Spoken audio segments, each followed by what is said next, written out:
I'm trying a different form of content today. I get a lot of these sorts of contacts, and I know you guys do too. And I thought, these, they annoy me. They annoy me because I look at them and I think these are examples that are being set for new businesses coming into the market. And sometimes I worry that new businesses will look at this and think, well, this is the way we market ourselves. I'm here to tell you, don't. Please don't do what these people have done to me here. And not done to me, but what these people have done here. Please understand that this form of marketing is not only spammy, it's also very scammy, and it is not the way to build lasting business with people. So this is just a screenshot of a message I got in from Instagram last night through my Zoho social program. So I've taken a screenshot of it and I've blanked things out. But it came in last night and I was thinking about it overnight, thinking, these annoy me. And I don't know whether it's because it's just I'm a dinosaur and I'm a relic from a past time, or whether it's just that I've got so many years experience that I look at these things and I think this isn't going to work. It's certainly not going to work for someone like me. I don't know who it does work for, to be perfectly honest, but let me go through why, and I would love to get your feedback on it. Honestly, I would love your feedback. So this message says, be a top inspirational woman. Or be a top inspirational women. Grammar is wrong to start with. Hey, hope you are doing well. We are doing a special feature in collaboration with NYC Journal titled Top 30 Inspirational Women to Look Out For in 2025. Okay, so when I first read that entire section, I thought, oh, that's pretty cool. They're reaching out to me because they think I'm an inspirational woman. As I start to read it a few times, you'll notice that I'm picking up the grammar issues there. I'm picking up the spelling errors. And I'm thinking, but initially your first thought when you get something like that is, oh, isn't that cool? They want to see if they want to feature me in one of their magazines. And we're being told by so many people that you need to be featured in magazines. You need to be featured on top websites. You need to be able to get your brand out there and build your brand. You need to be doing all these things. Hey, look, someone's giving me an opportunity to do exactly that. That's fantastic. Then we read on. If you want to be featured in it to build your authority and establish yourself as an industry leader, there you go. So that's now building on to the fact that they know we're being taught this, they know we're being told this, they know that we're looking for these opportunities. Please contact us at, it was an at address and it was an Instagram address. Notice that the next sentence says, don't reply here, contact us at whatever it is. So I start to question at this point, how legitimate is this? They want me to go to their Instagram profile and reply to them there. Now, I'm assuming they want me to send them a DM. So did they not DM me from that address? No, they didn't. I can tell you that this address is not anything to do with that ad address that I can tell. It's just I'm assuming it's one of their staff who's reached out on their own personal profile to contact me. So rather than that person being the one who can then deal with the queries, they're telling me, no, you can't contact this person. You've got to go to my page. You've got to send me a DM through my page. Well, that's a lot of work, isn't it?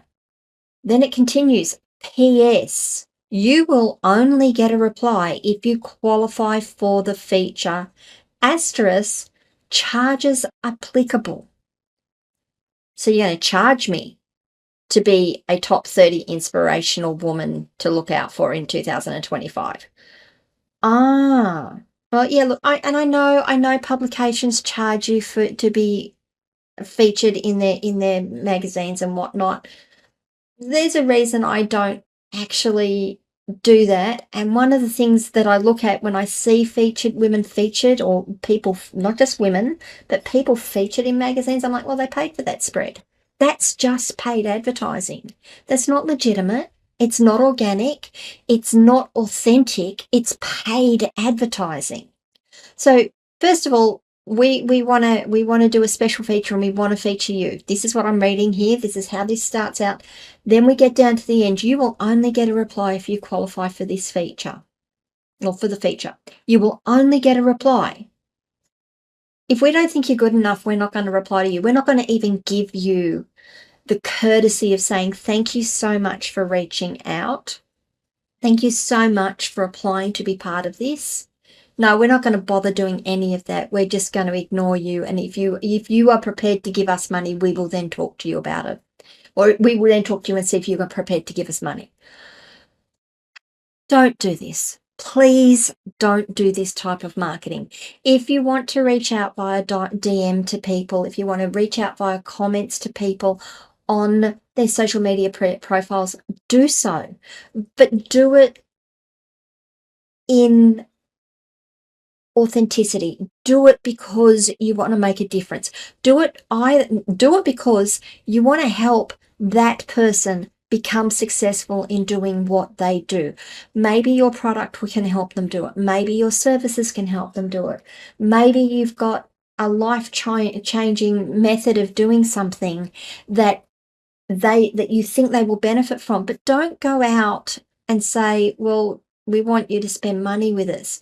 Give something of value up front so that they come back to you to give you something of value. I'm an old-fashioned marketer. I'm an old-fashioned salesperson. I believe in building relationships before we make a sale. Now, the relationship might be very light to begin with when we make the first sale, but throughout the process, throughout the ongoing relationship, it should be developed. It should be made stronger. That's how you keep clients for 5 years, 10 years, 12 years. I've been in business for 17 years and I've got clients that are still with me from back in 2007, 2012. They're still with me. And they come back to me every year and say, Charly, we want to do more. Can you help us with this? Can you do this?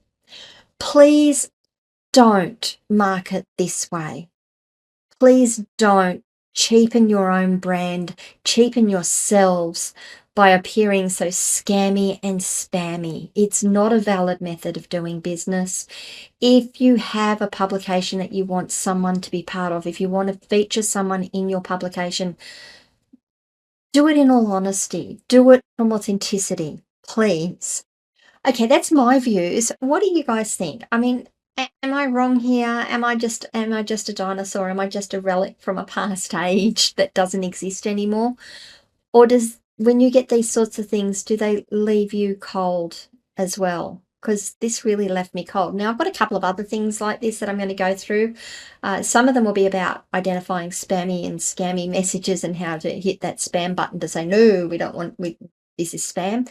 But these sorts of ones are they're almost there. They've almost got it, that I feel that there will be people that go down this rabbit hole and find themselves out of pocket an awful lot of money for not a lot of return. Anyway, what do you guys think? I keep asking that question. What do you guys think? Let me know. Leave some comments. I would love to hear from you. Thanks, guys. Bye.